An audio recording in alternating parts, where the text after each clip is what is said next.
Buonasera a tutte e a tutti e benvenuti a questa quinta puntata di Controtempo, focus sulla provincia di Gorizia.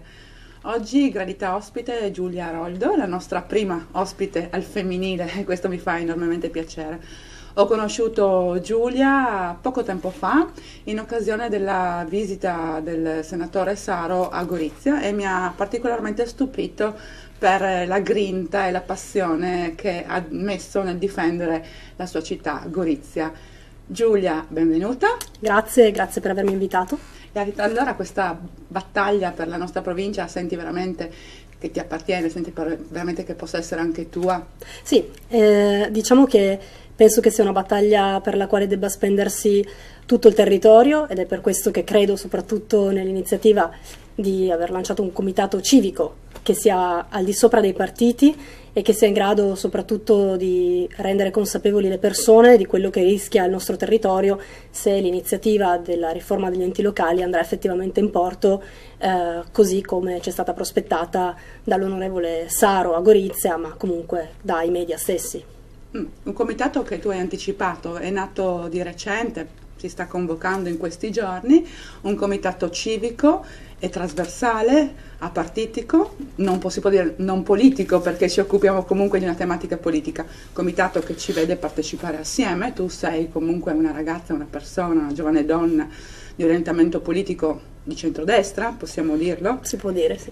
Ma nel nostro comitato confluiscono anche persone che hanno orientamenti politici diversi, come me, del centro-sinistra, Elena Gasparin, sempre del centro-sinistra, persone che sono vicine ai 5 Stelle, perché tutti quanti riteniamo che la difesa del nostro territorio debba essere assolutamente trasversale, deve essere una battaglia per l'identità dell'isontino. Giulia, come valuti questa proposta di legge? Come valuti questa prospettiva di vederci accorpati a Trieste? Sicuramente da goriziana, ma soprattutto da persona della provincia di Gorizia, non posso essere favorevole a questo accorpamento e a quella che secondo me è una negazione dell'identità della provincia di Gorizia, ma di un territorio che non è né friulano né giuliano. È un connubio di queste realtà, ma non si riduce solo a questo. La provincia di Gorizia è formata da una matrice anche slovena, da una matrice che comunque tutela la lingua friulana, i vari dialetti, il bisiacco per esempio nella zona del Monfalconese, ma non si tratta solo di identità, perché per quanto comunque l'aspetto culturale sia importante, parliamo di politica, quindi parliamo anche di economia. Il fatto di essere fagocitati dalla provincia di Trieste mi lascia perplessa anche da quel punto di vista lì. Spesso si dice che è necessario sviluppare l'area metropolitana di Trieste, utilizzare una collaborazione con il cantiere di Monfalcone, ma sono tutte iniziative che non necessitano di un accorpamento della provincia, si può benissimo collaborare restando due entità distinte. Quello che temo è che ci sia stata invece una riedizione dell'Asburgico Divide et Impera. Credo che si sia voluto contrapporre Monfalcone e Gorizia, che sono, se vogliamo, i due comuni più popolosi della ex provincia di Gorizia, ma che dovrebbero cooperare per trasformare il nostro territorio in qualcosa di ancora più competitivo in futuro. A me piace la storia, lo sanno tutti, però penso che bisogna a questo momento guardare soprattutto al futuro e per farlo appunto bisogna andare al di là delle becere contrapposizioni partitiche e cercare piuttosto di collaborare insieme, perché il territorio è di tutti, non è di destra, non è di sinistra, è veramente della gente e di chi si è speso sul campo e ha voglia di spendersi ancora, come noi e come tutti penso quelli che l'hanno a cuore. Mi ha stupito tantissimo in occasione appunto della visita di Saro a Gorizia una tua presa di posizione molto forte. Tu dicesti se ci fosse ancora Ettore Romoli lei non sarebbe qua. Vero. Vuoi dirci qualcosa? È stato un momento molto toccante perché quasi tutti abbiamo sentito l'assenza di Ettore in questo periodo e sembra quasi che dal momento in cui la persona forse potente, forte del centrodestra è venuta a mancare, il nostro territorio sia diventato veramente terra di saccheggi e questo è molto triste. Sì, è vero, una frase che ho detto e che penso di voler ribadire quanto più spesso possibile, perché quello che sta succedendo a Gorizia secondo me è possibile perché c'è la mancanza di rispetto nei confronti della nostra classe dirigente. un rispetto che Ettore Romoli, che io ho sempre chiamato il dottor Romoli perché ho conosciuto da sempre, da prima ancora che diventasse onorevole.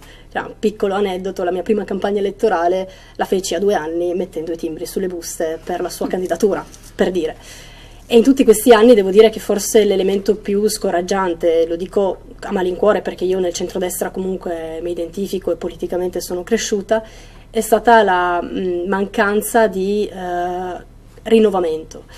Le persone che erano candidate quando avevo 2, 12, 15, 20 anni sono le stesse che sono presenti ancora oggi sulla scena politica, e per quanto siano persone che abbiano compiuto tanto, realizzato tanto, secondo me hanno, se vogliamo, peccato nel riuscire a creare un rinnovamento, e oggi secondo me questo rinnovamento, questo mancato rinnovamento, è anche alla base della incapacità di reggere il confronto con delle realtà come appunto quella leghista, che invece sta crescendo sempre di più, e anche come quella di Progetto FVG, che gliene aveva dato atto, ha saputo in poco tempo diventare se non altro un interlocutore a un tavolo in cui invece noi fatichiamo ad esprimere la nostra voce, o meglio, se lo facciamo sembra restare inascoltata, perché questa scelta, questa riforma sembra quasi che sia già stata fatta, insomma. Lasciamo un attimino la provincia, perché tu hai un'idea di centrodestra molto particolare, no?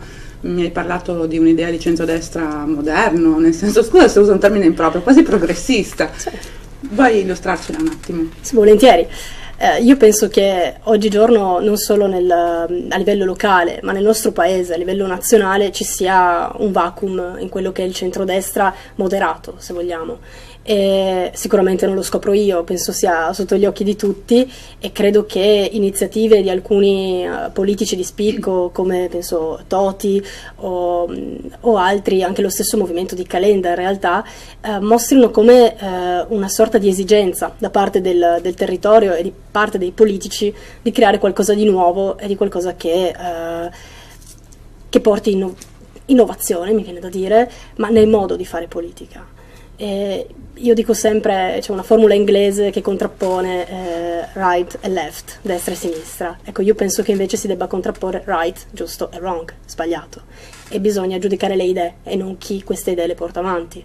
Quindi penso che una volta che avremo superato l'attaccamento alle ideologie del passato e ci focalizzeremo invece sulle idee per migliorare il futuro, allora ci potrà essere non solo dialogo ma collaborazione. Noi viviamo in un paese che si è fondato su questa collaborazione, perché la DC e il sistema di pentapartito, che oggi vengono guardati con una sorta di timore perché riecheggiano gli scandali della fine della Prima Repubblica, in realtà hanno permesso anche la rinascita del nostro paese. Ti guardo veramente con ammirazione per la tua giovane età e tanta competenza, grande Giulia.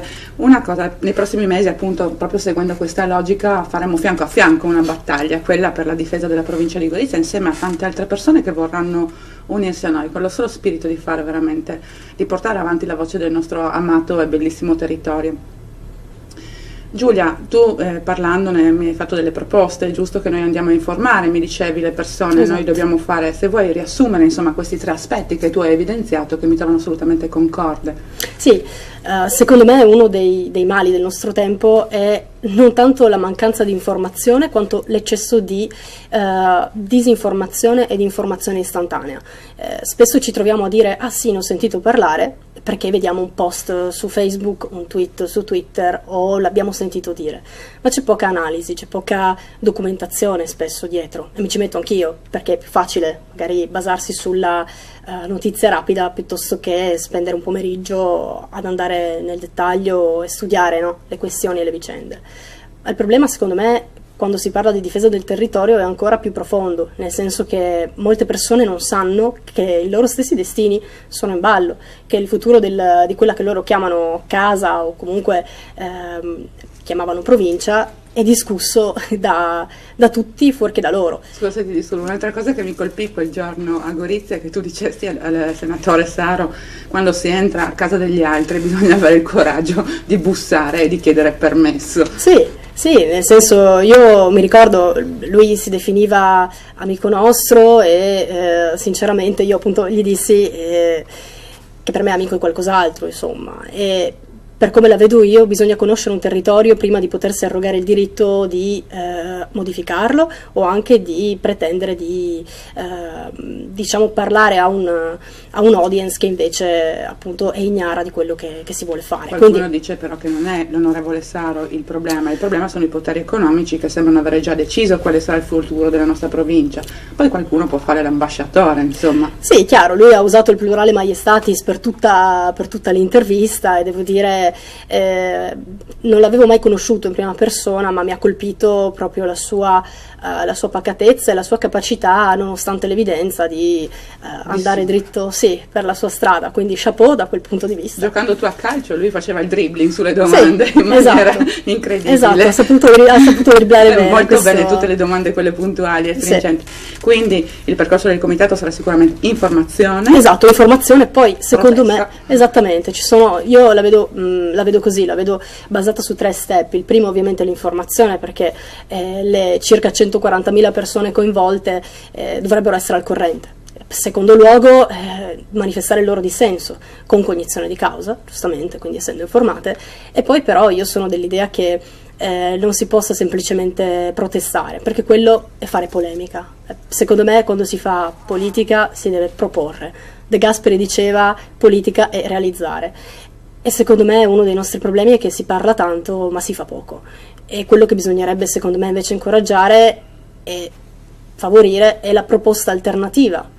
Una provincia che rinasce sì, ma perché ce n'è bisogno, e se ce n'è bisogno perché. E quindi secondo me quello che dovrebbe fare il comitato, ma quello che dovrebbero fare in generale i politici, è analizzare le situazioni, valutarne la positività o negatività e cercare di migliorare le situazioni o trovare delle alternative fattibili. Sempre prima parlandone delle proposte possibili, una se ne è già parlato, quella di chiedere insomma la restituzione del maltolto, cioè delle terre diciamo dell'Agroaquileiese, Cervignanese, a Bassa Friulana, insomma, che erano provincia di Gorizia, fino ad arrivare fino a Duino, a dire la verità.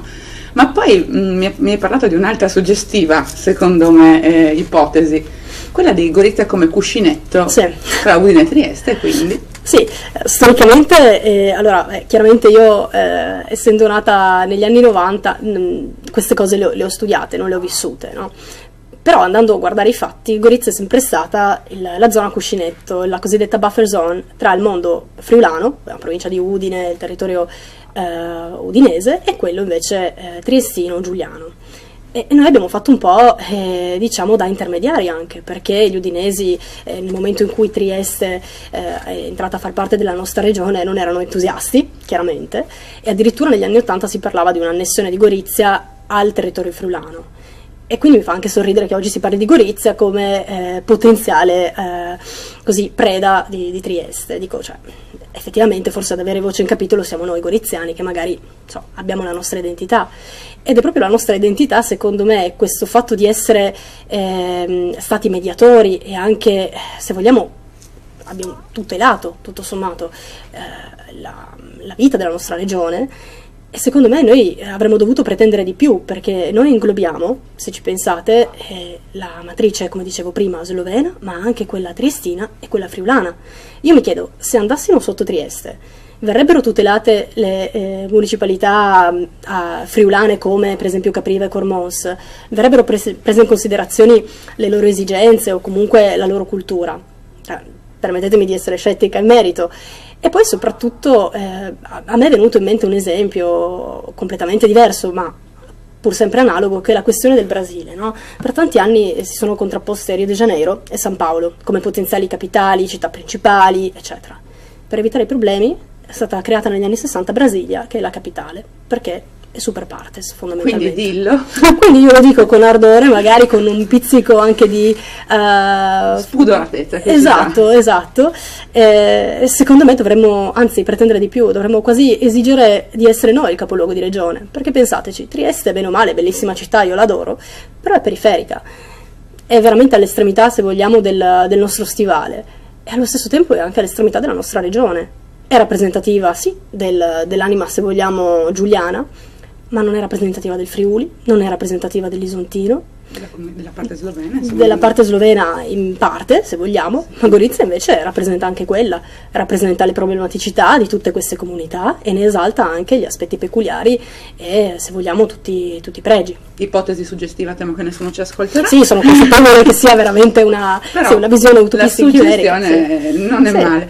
Sì, penso che l'errore sia stato fatto in passato, nel senso. Abbiamo la conclusione. Abbiamo parlato di rinnovamento di una classe dirigente, senza voler evocare rottamazioni che portano male, però nei prossimi mesi collaboreremo insieme ad altre persone, ad altre donne in questo caso, anche a un altro progetto che si chiama Donne Isontine per l'Isontino, sempre usando il criterio della trasversalità dei partiti e cercando di portare un pochino la testimonianza di quello che le donne potrebbero dare al nostro territorio e forse fino ad oggi non sono state messe in grado di darlo. Sì, questa penso sia un'iniziativa molto, molto importante, specie alla luce del sistema delle quote rosa, sinceramente, che è una questione che mi ha fatto riflettere molto e che mi trova in parte discorde, nel senso che le donne non dovrebbero aver bisogno di quote per essere rappresentate in politica o per poter far sentire la loro voce. Ci sono amministratrici donne sul nostro territorio, mi vengono in mente il sindaco per esempio di Fogliano, così come il sindaco di Monfalcone, Anna Maria Cesint, che penso... La sindaca di Gradisca. Sì, di Gradisca, eccetera. Penso che siano esempi di donne che hanno dimostrato coi fatti di essere in grado di gestire la cosa pubblica e credo che bisognerebbe ascoltare forse di più il loro parere e le idee che avrebbero per migliorare le situazioni delle nostre zone. E scriveremo questo manifesto e vedremo di ricavarci questo spazio, insomma. Giulia, io ti ringrazio per averci tenuto compagnia, ovviamente poi insomma, ci terremo informati, vi terremo informati sulle iniziative del comitato e grazie per essere stati con noi e ci vediamo la settimana prossima.